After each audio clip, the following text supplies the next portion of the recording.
What's up YouTube? My name's Cody and welcome to my channel. Today we're going to be talking about the BC box mod. My BC box mod. I'm actually not going to be vaping off of it for right now, mainly just because I'd rather leave all the batteries out so that way we can do the up close segment a little bit better. Plus there's a couple of gripes I have about the box that makes me not want to regularly use it, but those can be fixed. But the BC box mod, it is a dual 18650 parallel box mod. It is in a Hammond 1590B enclosure, so it is a little bit bigger of a box. But I'm gonna take it down up close. We'll take a look at it, see how it vapes, and yeah.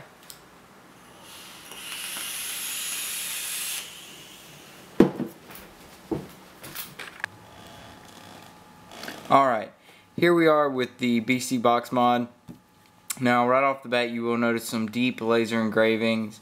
The laser engravings overall are fairly on point. There was a spot right here.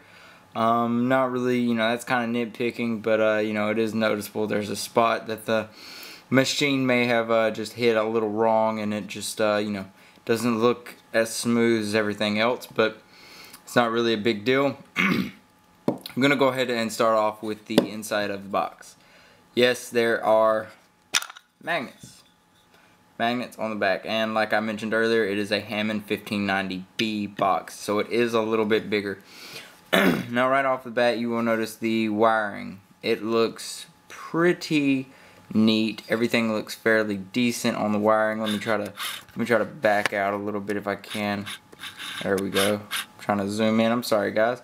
Alright, here we go. It's definitely not the most amazing wiring, but it is fairly good wiring. Here's your MOSFET right over here. Of course that's wired to the negative, and also it's wired to the positive. These are brass contacts. And here's your voltmeter. Here is the Fat Daddy Vapes version 4 510 connection. It is every device I've ever used on this has sit flush, and I've had no issues with it.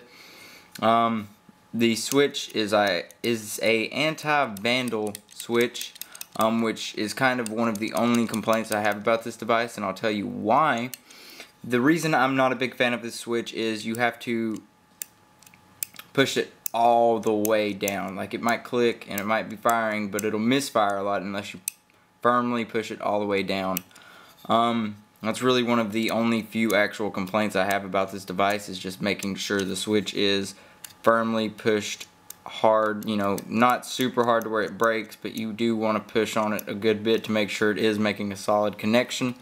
Now, other than that, the wiring and all is every bit as neat as it should be. One of my only complaints about this is the battery sled just kind of sits in here. As you can see, it just kind of sits there, which is another kind of negative, is these stickers that are labeled for the positive and negative kind of got stuck to the battery sled, and from where it doesn't sit there, it kind of, as you can see, it just really, the paper actually stuck to the sled and kind of tore it and made it look a little messy over here and on this side. But those are, minor complaints. I'm not really looking at the stickers that often anyway. But like I said, magnetic doors. The wire, it is all, of course, I can't think of the name of this right now. Shrink wrap, there we go, I guess is the right word.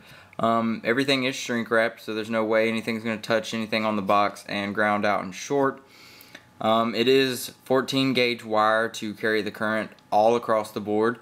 Also, it is a 194 amp rated MOSFET, so you are protected there with the MOSFET.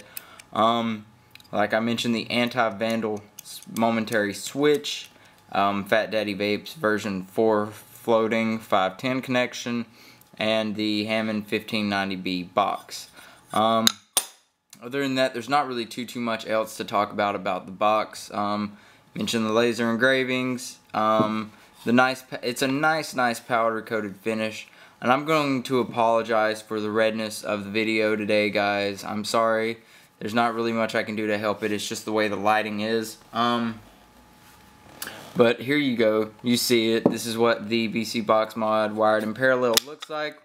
I guess we will dive up to normal view, talk on it, and vape on it. Alright. Here we are back from the up close segment for the BC Box Mod.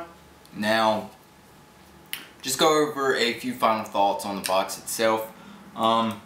I am not vaping it right now.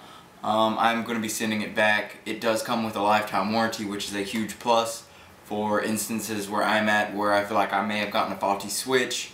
I will experience, it's common to experience misfiring with this box when you're not firmly pushing the switch, but also I am getting misfiring issues while pushing the switch all the way down. I'm not saying that this is going to be a normal thing with this box, but I just have to review what I have in front of me.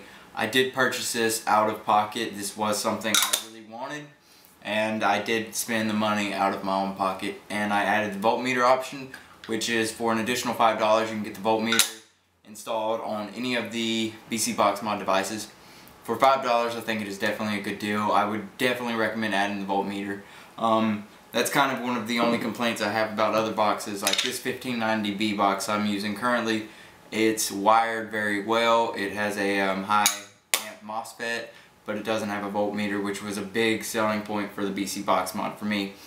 Now, I just want to go ahead and go over the price point. The box itself is $99, and you can get the voltmeter for an additional $5, like I mentioned. For the price, for the quality, I think it would definitely be worth it. Now, would I buy it again? I would, but I probably wouldn't be getting this particular model. I would probably go for the Mini, which is the same thing except it's a 1590G box, so it is much smaller. It'll fit in a lot more people's hands. It is a little bit more. It's about $105 for the 1590B box. But again, I feel like that would be much more worth it. I feel like that would be a very good, thing to invest in if you're looking for a mechanical box mod. Now, cons, there were not many cons with that box. The few cons that I have to mention are kind of not really major issues, but they are worth mentioning. The first con would be the battery sled. It isn't glued down, so you will experience issues while hitting it. If you go to move your mod a certain way, you'll just feel a jerk from the battery sled, just pulling forward from the battery's weight. That was kind of, I didn't really like that. It kind of threw me off when I'd be vaping and I'd go to hit it and it would just, so that's a con in my opinion. It has to be mentioned that way. Granted, they did that so they can do repairs and any maintenance on the device a lot easier, but it has to be mentioned as a con, as some would see it as such. Now, another thing would be the switch. It's not a big deal, but the switch does have to be pushed very firm to get a secure connection and have no misfiring issues with the device. And that's just because of the actual switch itself. It's an anti-vandal switch, and they are known for that exact problem. Other than that, there is one other con, and that would just be common mechanical box maintenance. Sometimes the switch can loosen up over time, or the 510 can loosen up, which could cause a spinning 510. You just have to go in there every once in a while and make sure all your, the bolts and everything are tightened down all the way, and make sure everything's tight as much as possible so you won't experience any issues along those lines. Now, as for pros, pretty much the entire specs that I listed off to you are pros.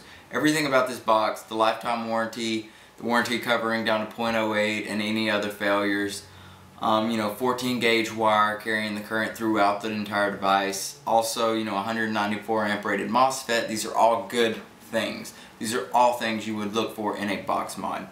Now, every device that I have screwed onto this has sit flush, and I've had no issues with the V4 Fat Daddy Vapes 510. But other than that, there's not really too much else I need to talk to you about the box itself. It's a very well made box, and they do stand by with their warranty. Like I said, mine a little meh, but then again, maybe it's just the switch that's really a big bummer to me. Other than that, the device has been amazing, and it's definitely been something that I enjoyed using. But other than that, that's going to be about it. Don't forget to like, share, and subscribe to subscribe to my channel. Like and share this video. Anything you guys would like to see, let me know. I do have a lot of devices and a lot of batteries that I would like to talk about, but if there's other things that you guys would like to see, feel free to leave a comment and let me know. I will try my hardest to get on that for you guys. But other than that, that's going to be me signing out. Peace out, YouTube. Have a great day.